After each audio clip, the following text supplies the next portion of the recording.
Let's step back to the end of the 19th century and the beginning of the 20th century, and let's steelman the case for communism. Let's put ourselves in the shoes of the people there, not in this way we can look back at what happened in the 20th century. Why was this such a compelling notion for millions of people? Can we make the case for it?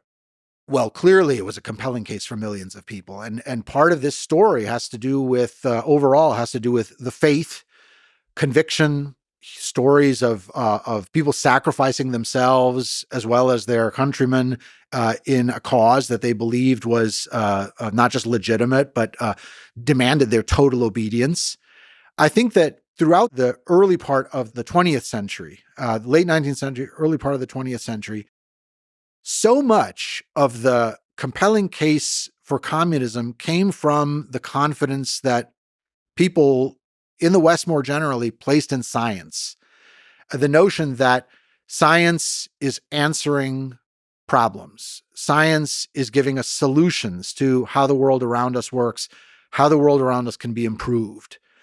Some varieties of that, and I watch the quotation marks, science, were crazy, right? Like phrenology, so-called scientific racism that tried to divide humanity up into discrete blocks and to manipulate them in ways that were allegedly scientific or rational. So there were horrors that followed from those invocations of science, but its prestige was enormous. And that in part had to do with the lessening grip of religious ideas on intellectual elites, more generally processes of secularization, not total secularization, but processes of secularization in Western industrial societies.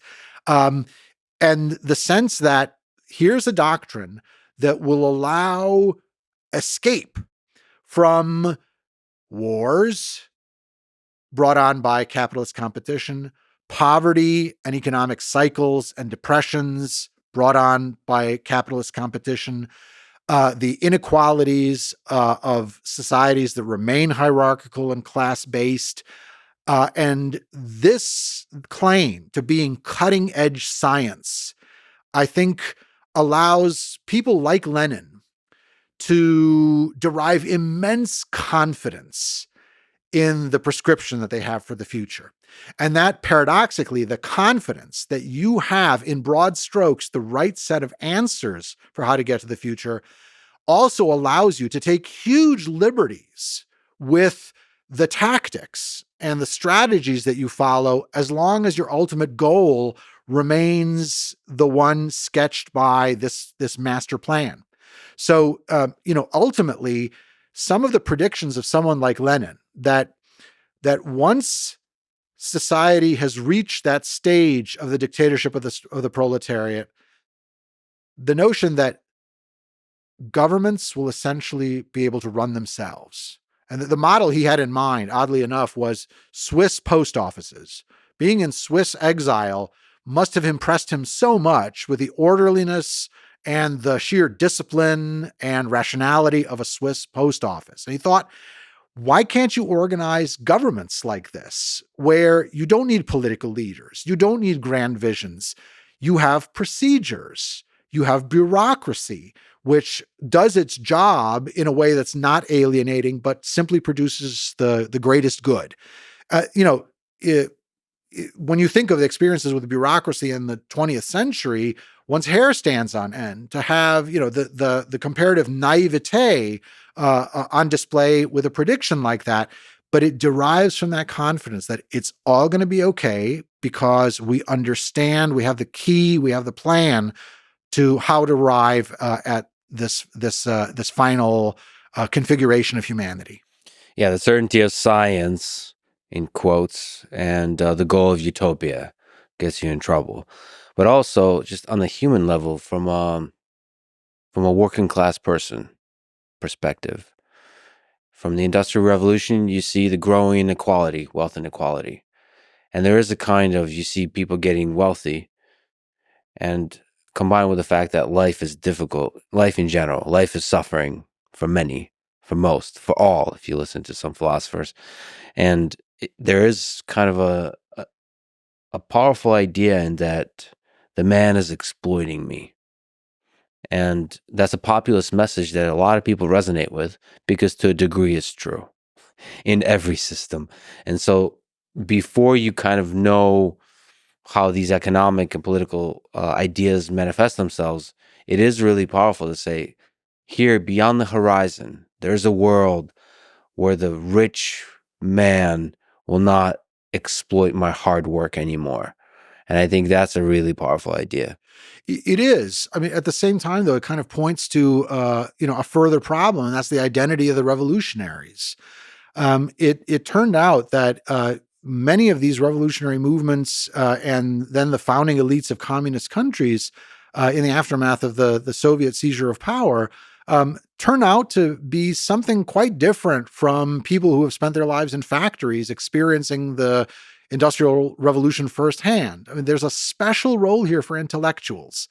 When Marx and Engels write into the Communist Manifesto the notion that certain exceptional individuals can rise above their class origins in a way other people can't and transcend their earlier role, their materially determined role, in order to gain a perspective on the historical process as a whole and ally themselves with the working class in its struggle for communism. This sort of special role that they carved out for themselves is enormously appealing for intellectuals, because any celebration of intellectuals as world movers is going to appeal to intellectuals. That gap, that frequent reality of not being in touch with the very classes that the communists are aiming to represent is a very frequent theme in this story. It also speaks to a crucial part of this story, which is the breaking apart or the civil war, the war of brother against brother, the fraternal struggle that splits socialism and splits followers of Marx. And that's in the aftermath of the First World War in particular, or during this traumatic experience, the way in which Lenin encourages the foundation of radical parties that will break with social democracy of the sort that had been elaborated, especially in places like Germany, scorning their moderation and instead announcing a new dispensation, which was the Leninist conception of a disciplined, hardcore professional revolutionaries who will act in ways that a mere trade union movement couldn't. And what this speaks to is, a fundamental tension in radical movements, because left to their own devices, Lenin announces, workers tend to focus on their reality, their families, their workplace, want better working conditions, unionize, and then aim to negotiate with employers or or agitate for reforms on the part of the state to improve their living conditions. And then they're happy for the advances that they have won. And for Lenin, that's not enough, because that's a half measure. That's the sort of thing that leads you into an accommodation with the system rather than the overthrow of the system. So there's a constant tension in this regard that plays itself out over the long haul.